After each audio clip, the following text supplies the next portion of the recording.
வணக்கம் மாணவர்களே, வகுப்பு 5ல் மயங்கொலி எழுத்துக்கள் அதை பற்றி இப்போ பார்க்க போகிறோம்.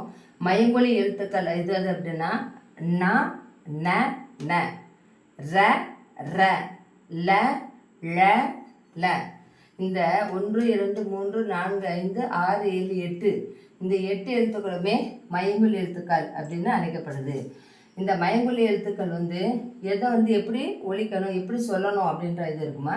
இப்போ பாருங்கள், காங்கா சாங்கா எழுதுகிறப்ப டாக் அடுத்து என்ன வருதுன்னா அண்ணா, அதனால் இது டன் நகரம். இது எப்படி சொல்லுவாங்கன்னா டன் நகரம். இந்த நகரத்தை இந்த டா ஞாபகம் வச்சுக்கோங்க. அப்படியே இந்த நா இது டன் நகரம் அப்படின்னு சொல்லணும். இது தாக்கு அடுத்து நான் வரனால தன்னகரம். இது தன்னகரம். இது ரா அப்படின்னா ரன்னகரம். இப்போ இந்த நாவும் தாவும் எழுதக்கூடிய அமைப்பு ஒரே மாதிரி இருக்கும். இந்த ரா இருக்குது பார்த்தீங்களா, இந்த ரா இந்த நா இந்த பார்த்தீங்கன்னா இதில் 2 சுழி இருக்கிறது ஞாபகம் வச்சுக்கிட்டோன்னா இந்த நாவையும் ஞாபகம் வச்சுக்கலாம்.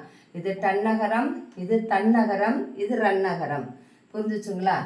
அதுக்கடுத்து ரா ர எப்படி எழுதணும் அப்படின்னு பாருங்கள். இது வல்லினரா, கசட தபர அப்படின்றது வல்லினம். வல்லினத்தில் வரக்கூடிய ரா வல்லினரா. இது பெரிய ரான்னு சொல்லக்கூடாது, வல்லினரா அப்படின்னு சொல்லணும். அதுக்கடுத்து இது இடையினரா அப்படின்னு சொல்லணும்.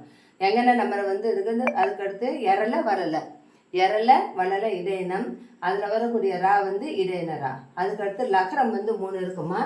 இது இயல்பு லகரம், இது சிறப்பு லகரம், இது பொது லகரம்.